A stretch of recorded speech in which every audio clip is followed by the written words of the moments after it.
ഇന്ത്യയിൽ ഇത്രയധികം വികസനം വന്നൊരു സംസ്ഥാനം ഇല്ല എന്ന് കേരളം പോലെ വികസനം ഇല്ല. കേരളം പോലെ ഈ 10 വർഷം അല്ല, ഈ പറയുമ്പോ എന്താ ചെയ്യണ്ടേ? 10 വർഷം കേരളത്തിൽ എന്താ സംഭവിച്ചെന്നല്ല പറയുന്നത്. എന്ത് നഷ്ടമാണ് ഏത് അല്ല. അതുകൊണ്ട് തന്നെ പറഞ്ഞു, കോൺഗ്രസ്സുകാരൻ അല്ലാത്തതുകൊണ്ട് തന്നെ പറയുന്നത്. എന്ത് പറഞ്ഞാലും കേട്ടോണ്ടിരിക്കുന്ന അർത്ഥമൊന്നുമില്ലല്ലോ.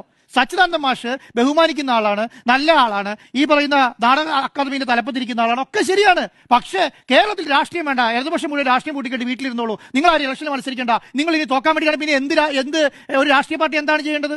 എന്താ ചെയ്യേണ്ടേ? അപ്പൊ കേരളത്തെ സംബന്ധിച്ചിടത്തോളം കേരളത്തിൽ ഇത്രയും നല്ല ഭരണം കാഴ്ചവെച്ച് കഴിഞ്ഞ 10 വർഷം അല്ലേ? ഇവിടെ ഓക്കി ഉണ്ടായിരുന്നു, ഇവിടെ പിന്നെ വെള്ളപ്പൊക്കം ഉണ്ടായിരുന്നു, ഇവിടെ കോവിഡ് വന്നു, ഇവിടെ നിപ്പ വന്നു. ഈ സ്ഥലങ്ങളെല്ലാം പിടിച്ചു നിന്ന കേരളം ഇന്ത്യയിലെ ഏറ്റവും നല്ല വികസിത കേരളമായി മാറി. ഇല്ലേ? ഇത്രയും വികസനം കൊണ്ടുവന്ന സമയം വേറെയുണ്ടോ? ഇത്രയും വികസനം മുന്നോട്ട് കൊണ്ടത് എങ്ങനെയാ? ഇതൊക്കെ മനസ്സിലാക്കിയിട്ട് വേണ്ട പറയാൻ വേണ്ടിയിട്ട്. ഇടതുപക്ഷം വേണ്ട എന്ന് പറയുന്നതിന് യോജിപ്പ് എന്താ? ഇന്ത്യയിൽ ഏറ്റവും കൂടുതൽ സമരം നടത്തിയ പാർട്ടി ഏതാണെന്ന് അറിയാം. അടുത്ത കാലത്ത് ഏറ്റവും വലിയ സമരം ഏതാ? ഇന്ത്യയിൽ BJPക്കെതിരെ ഏറ്റവും വലിയ സമരം ഏത് സമര? കർഷക സമരം അല്ലേ? കർഷക സമരത്തിന്റെ നേതൃത്വം ഏതാണ്ടായിരുന്നത് ഇടതുപക്ഷമാണ്. ആ ഇടതുപക്ഷം ആകെയുള്ള ഒരു ഭരണവും കൂടെ ഒരു ഭരണമാണ് കേരളത്തിലുള്ളത്. ഈ സച്ചിദാനന്ദ മാഷ് അടക്കം പറയുന്നുണ്ടല്ലോ, കേരളം മാത്രമേ അധികാരത്തിലുള്ളൂ, അതും കൂടെ വിട്ടിട്ട് ഉണ്ടായിരിക്കണം എന്നാണ് പറയുന്നത്. 3 സംസ്ഥാനമേ ഉള്ളൂ ഇന്ത്യയിൽ ഈ കോൺഗ്രസിന്. എന്തേ മുന്നോട്ട് വരാൻ പറ്റാത്ത? ഇന്ത്യയിലെ പ്രതിപക്ഷ പാർട്ടി കോൺഗ്രസ് അല്ലേ? ഈ കോൺഗ്രസിന് 3 സംസ്ഥാനത്തിന് 10 സംസ്ഥാനം ആക്കി കൂടായിരുന്നോ? ഈ പറയുന്ന ത്രിപുരയും ഈ പറയുന്ന ബംഗാളും കോൺഗ്രസിന് പിടിച്ചെടുത്തുകൂടായിരുന്നോ?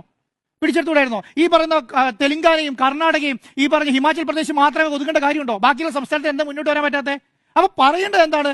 കേരളത്തിൽ നല്ല ഭരണം വേണം എന്നല്ല പറയേണ്ടത്. അത് ഏത് പാർട്ടി ഭരിച്ചാലും നല്ല ഭരണം വേണമെന്നല്ല പറയേണ്ടത്. ഇവിടെ മതമൈത്രി വേണം, ഇവിടെ സാഹോദര്യത്തോട് ജീവിക്കാൻ പറ്റണം, ഇവിടെ വർഗീയ കലാപങ്ങൾ ഉണ്ടാകാൻ പാടില്ല, ഇവിടെ വികസനം ഉണ്ടാവണം. ഈ AI കാലത്ത്, ഈ ആധുനിക കാലത്ത് വികസനത്തോടുകൂടി മുന്നോട്ട് പോകാൻ പറ്റണ്ടേ? ഇതിനനുസരിച്ച് ഇടതുപക്ഷം മുന്നോട്ട് വരണം എന്നല്ലേ പറയേണ്ടത്. അതിന് പകരം പറയുന്നത് എന്താണ്? ഇടതുപക്ഷം എല്ലാം മിണ്ടാതിരുന്നു. ഇവരുടെയൊക്കെ മനസ്സിലുള്ള ഇടതുപക്ഷം ഞാൻ കണ്ടെന്നറിയോ? സമരം ചെയ്യുന്ന ഇടതുപക്ഷത്തെ മാത്രമേ കണ്ടിട്ടുള്ളൂ.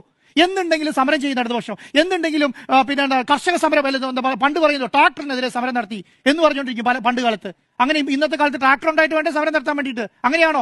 ഇന്നത്തെ കാലത്ത് ആധുനിക സംവിധാനത്തിനൊത്ത് ഇടതുപക്ഷത്തെ നെഞ്ചിൽ ചേർത്തിട്ട് ഇടതുപക്ഷം മുന്നോട്ട് പോവാണ് ആധുനികതയോടൊപ്പം. അപ്പൊ അതിനൊപ്പം മുന്നോട്ട് പോകുന്ന ഇടതുപക്ഷത്തെ ബൂസ്റ്റ് ചെയ്ത് നല്ല രീതിയിൽ ഇനി എന്തെങ്കിലും തെറ്റുകളുണ്ട് ചൂണ്ടിക്കാണണം.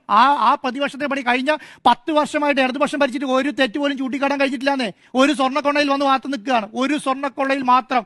അതാരും അന്വേഷിക്കുന്നത്? അത് ഹൈക്കോടതി അന്വേഷിക്കുകയാണ്. അവരുടെ അടുത്ത് മാത്രം വന്ന് നിൽക്കുക. വേറൊരു ആരോപണം നിങ്ങൾ ഈ അടുത്ത കാലത്ത് ഏതെങ്കിലും കണ്ടോ? ഇവിടെ പഞ്ചായത്ത് ഇലക്ഷൻ കഴിഞ്ഞു, കേരളത്തിലൊരു പ്രധാനപ്പെട്ട ഇലക്ഷൻ അല്ലേ? വേറെ ആരോപണം പറയാൻ കേട്ടോ? ഏതെങ്കിലും മന്ത്രിമാർക്കെതിരെ ആരോപണം പറയാൻ കേട്ടോ? ഇതൊന്നും പറയാതെ ഇങ്ങനെ ഇടതുപക്ഷം വേണ്ടതല്ല. ഞാൻ പറഞ്ഞ തുടർ ഭരണം വേണം. തുടർ ഭരണം ഉണ്ടെങ്കിലേ വികസന തുടർച്ച ഉണ്ടാവുള്ളൂ.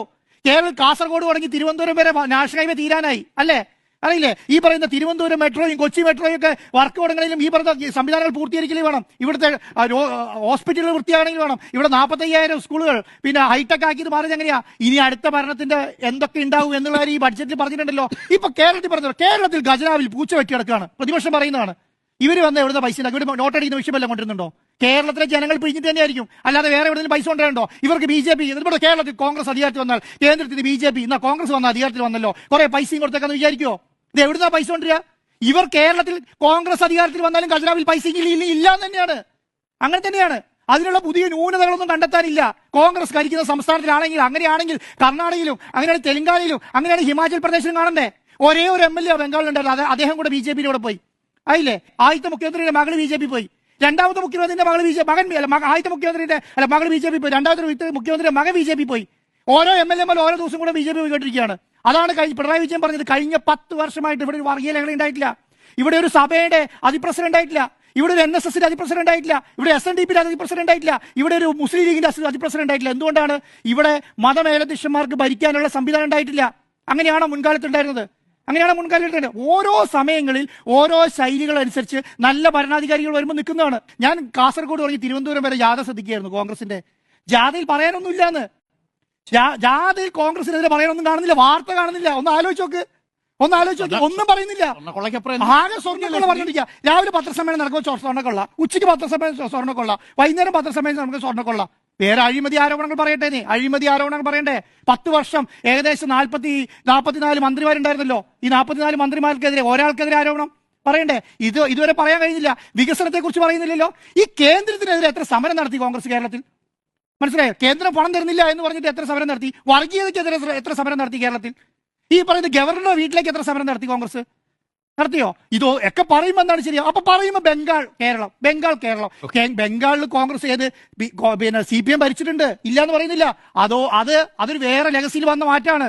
അതുപോലെ തന്നെയാണ് ഇവിടെ മാറിയിട്ടുള്ളത്. അന്ന് കോൺഗ്രസ് താഴെ പോയിട്ടുണ്ട്. 60 സീറ്റ് ഉണ്ടായിരുന്ന കോൺഗ്രസ് 0ലേക്ക് വന്നു. ഇപ്പോൾ ഒരു സീറ്റ് പോലും എടുക്കാൻ പറ്റിയില്ല. ഒരു സീറ്റാണ് ആദ്യം ആകെ ജയിച്ചു വന്നത്. ആ സീറ്റും കൂടെ BJPയിലേക്ക് പോയി എന്നുള്ളതാണ്. അപ്പം തുടർ ഭരണം വേണം എന്നുള്ളതാണ്. കേരളത്തിൽ തുടർ ഭരണം ഈ വികസനം ഉണ്ടാവും. IT പാർക്കുകൾ വികസിക്കുന്നുണ്ട്. എന്തൊക്കെ വികസനങ്ങളാണ് കേരളത്തിൽ കാണുന്നത്? 44,000 കിലോമീറ്ററാണ് കേരളത്തിൽ പുതിയ റോഡുകൾ വന്നത്. 44,000 കിലോമീറ്റർ. അതുവരെ കിഫ്ബിയുടെ നേതൃത്വത്തിലാണ്. കിഫ്ബി പോലെ ഒരു പദ്ധതി ഇന്ത്യയിലെ ഏതെങ്കിലും സംസ്ഥാനത്തുണ്ടോ? ഇന്ത്യയിൽ 1 ലക്ഷം കോടി രൂപയുടെ അടിസ്ഥാന വികസനത്തിന് വേണ്ടി മാറ്റിവെക്കാൻ സർക്കാരിന് വേണ്ടി പറഞ്ഞ ഒരു മിനിറ്റ് നിങ്ങൾ കൺക്ലൂഡ് ചെയ്യുമ്പോൾ ഒരു കാര്യം, തുടർഭരണം ആപത്തോ എന്ന ചോദ്യത്തിൽ തുടർഭരണം പാടില്ല എന്ന വാചകം അത് ആ രൂപത്തിൽ പറഞ്ഞതിനെ മാത്രമാണ് ഞാൻ വിമർശിച്ചത്.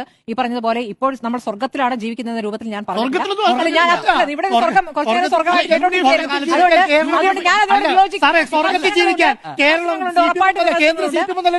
മാത്രമല്ല സ്മൃതിയുടെ അഭിപ്രായത്തിൽ UDFന്റെ കാലത്തായിരുന്നു സ്വർഗം. ഞാൻ അങ്ങനെ പറഞ്ഞില്ലല്ലോ. കർണാടക UP മുഖ്യമന്ത്രി ക്ഷണിച്ചാൽ മതി. കർണാടകയിലെ വികസനവുമായി ബന്ധപ്പെട്ട് ഇവിടുത്തെ കേരളത്തിൽ എത്ര വിദ്യാർത്ഥികൾ അവിടെ പോയി പഠിക്കുന്നത്? കർണാടകയിലെ റവന്യൂ വകുപ്പ് മന്ത്രി എന്താ പറഞ്ഞത് കേരളത്തിലെ ആരോഗ്യ മേഖലയെ കുറിച്ച്? കേരളം ആരോഗ്യ മേഖലയിൽ മാതൃകയാണ് എന്ന്. അല്ല സാർ, ഇതൊന്ന് കേട്ടോ ഒറ്റ മിനിറ്റ്. എന്താണിത്? Education, Kerala is number 1. കേട്ടാന്നേ അതൊക്കെ കേട്ടാന്നേ. Human development, Kerala. ആയിക്കോട്ടെ. 10 വർഷം കൊണ്ട് ഉണ്ടായിന്നാണോ പറഞ്ഞേ? 10 വർഷം കൊണ്ട് ഉണ്ടായിന്നാണ് അദ്ദേഹം പറഞ്ഞേ? ആണോ അങ്ങനെയാണോ പറഞ്ഞേ? അത് നിങ്ങൾ അങ്ങനെ വായിച്ചു. The shining example whole of the India in Kerala.